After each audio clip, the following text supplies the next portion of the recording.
Bueno, este libro Vikingos revela una obsesión tuya desde hace bastante tiempo, digamos, ¿no? Cuando te entrevisté siempre me hablabas de los vikingos y ahora esta novela, Los verdaderos descubridores de América, que, bueno, planteas también una polémica, ¿no? Sí, efectivamente, Mónica, empiezo saludándote con mucho Sí, gusto. yo Es también.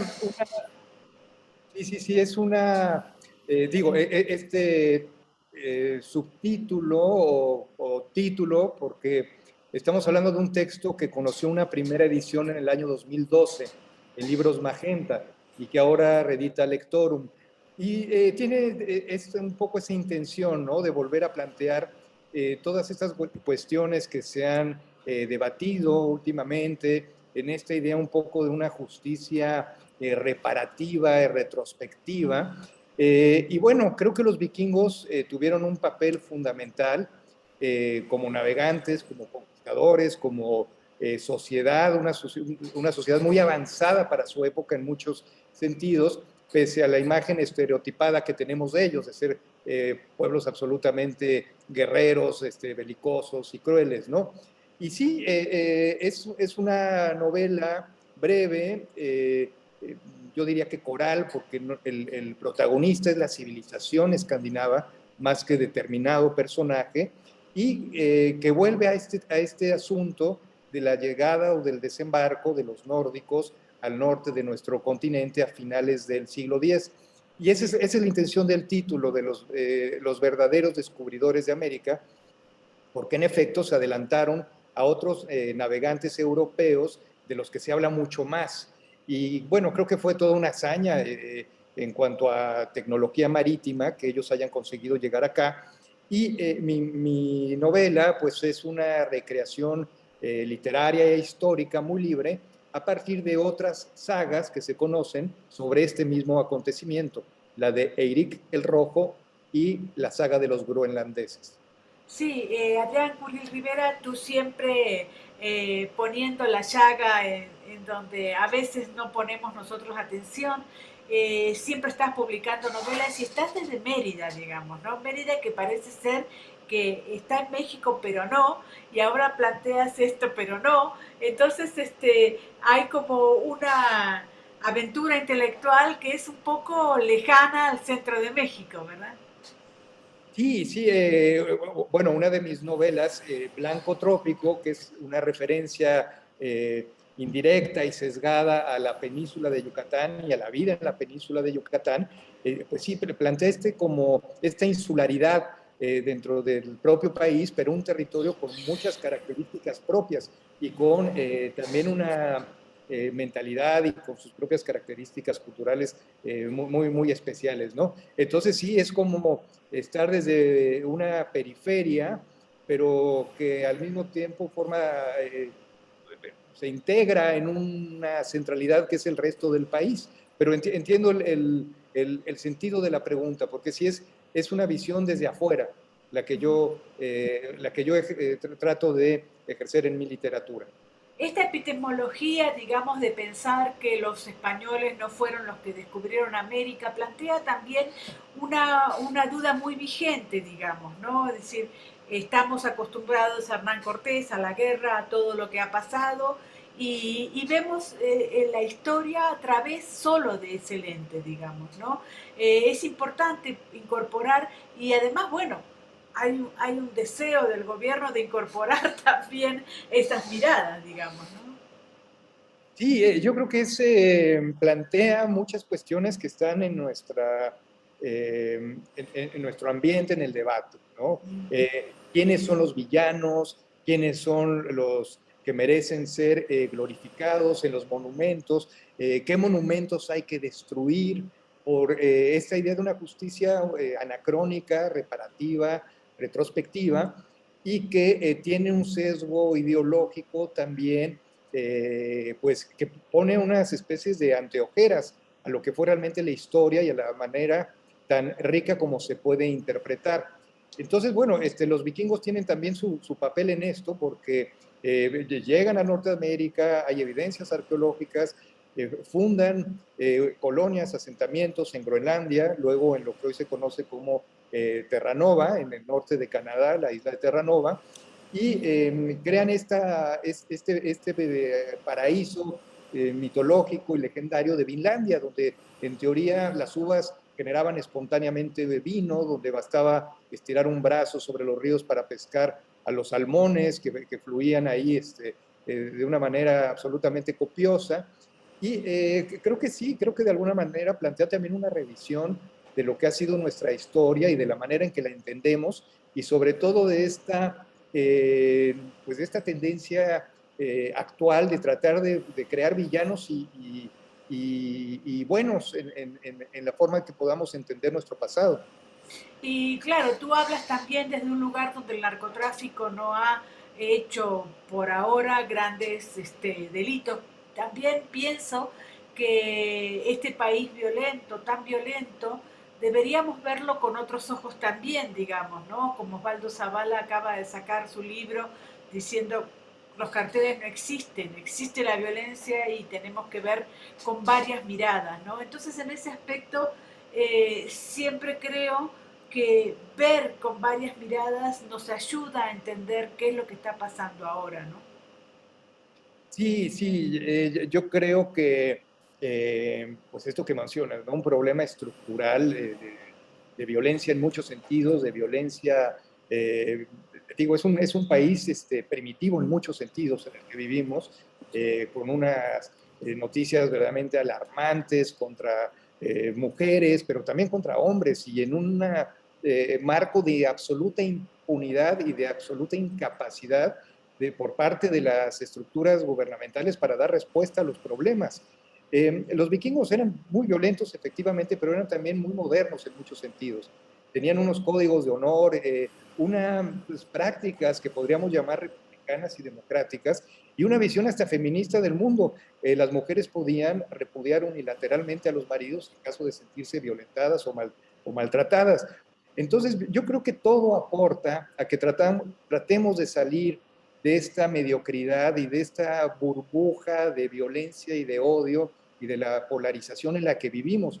Creo que los vikingos nos pueden dar un buen ejemplo también de cómo buscar también rescatar valores como el sentido de la aventura, como el sentido libertario, como esta necesidad de ampliar nuestros horizontes y de salir un poco del marasmo verdaderamente brutal en el que nos encontramos desde muchos puntos de vista, tanto por parte del Estado como por parte de todos estos grupos delincuenciales, pues que se han infiltrado y apropiado de las estructuras de gobierno de nuestro país. Sí, por otro lado, tu novela que incorpora nombres a veces imposibles, como Teorban, no sé cómo se dice, también refleja que los vikingos son o los nórdicos, son antecesores de toda la cultura sueca, de toda la cultura que nosotros vemos en los nórdicos y que son muy avanzadas también, ¿no? Entonces también hay como cierta mirada a ese pueblo que dio origen a Noruega y a todo eso que nosotros no conocemos, pero que realmente es bastante importante en el mundo como ejemplo, digamos, ¿no? Sí, creo que una de las cuestiones más fascinantes de este conjunto de pueblos que acabarían formando los estados que ahora conocemos, Noruega, Suecia, Dinamarca, tienen esa particularidad de combinar, por un lado, un espíritu muy, como he dicho, muy belicoso, muy guerrero, muy arrojado, con ideas de organización social muy modernas. Tenían una asamblea, el Althing, discutían ahí, debatían, y con muchos códigos también de justicia, que era una justicia también primitiva, operaba la ley del talión, el ojo por ojo, el diente por diente, pero que tenía también una lógica y una aceptación comunitaria muy importante. Y creo que es interesante ver cómo ha evolucionado una cultura y una civilización que piensa siendo una tribu bárbara y que acaba siendo pues, modelo de desarrollo y de un socialismo dentro del capitalismo en muchos sentidos, en una posibilidad de equilibrio entre la gente que forma parte de esas poblaciones, y está su historia ahí, está la historia relatada de una manera muy sintética, porque pues uno de los riesgos de hablar de un tema sobre el que se ha escrito tanto, pues es perderse absolutamente en la información, que es lo que traté de evitar, que fuera esa información que estuviera diluida en la narración de las aventuras de estos navegantes.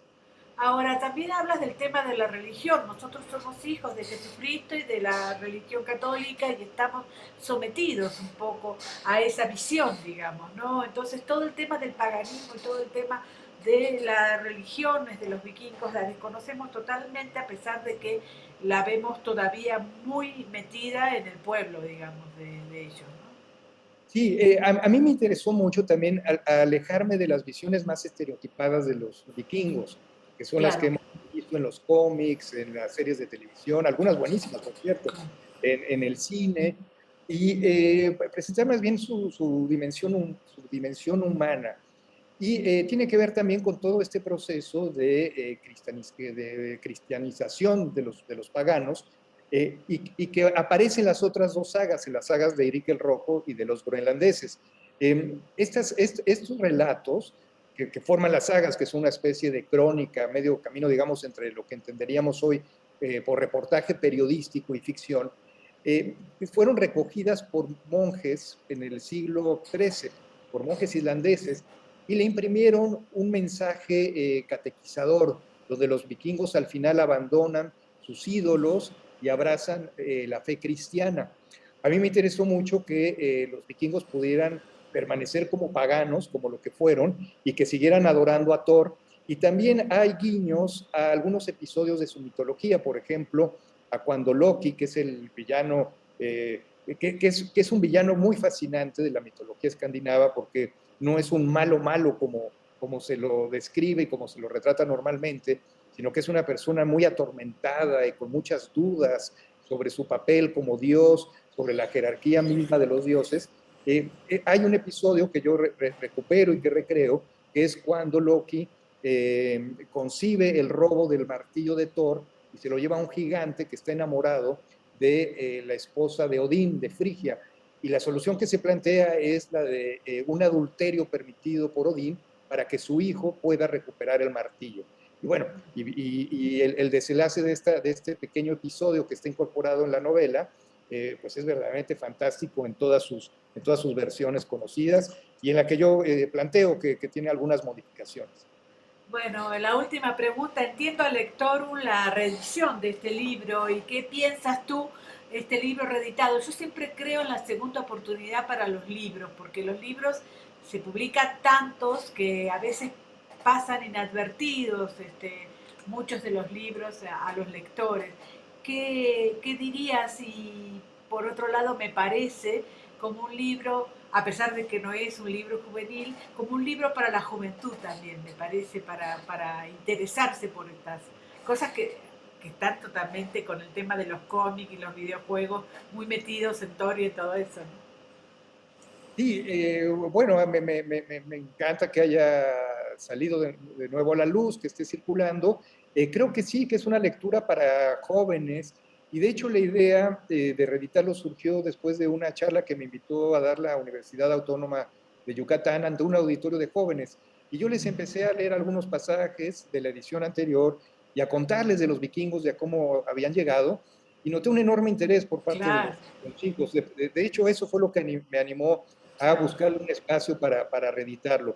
Y creo que es una lectura que puede interesar fácilmente a los jóvenes y que les va a dar les va a contagiar este ánimo de la aventura de los guerreros vikingos, y este impulso por descubrir, por ampliar los horizontes, por navegar hacia lo desconocido, que creo que todo eso puede contagiarse a los jóvenes lectores que se acerquen a Vikingos, los verdaderos descubridores de América. Muchísimas gracias, Adrián. Un abrazo enorme. Gracias a ti, Mónica, como siempre, un gran abrazo, con toda mi admiración.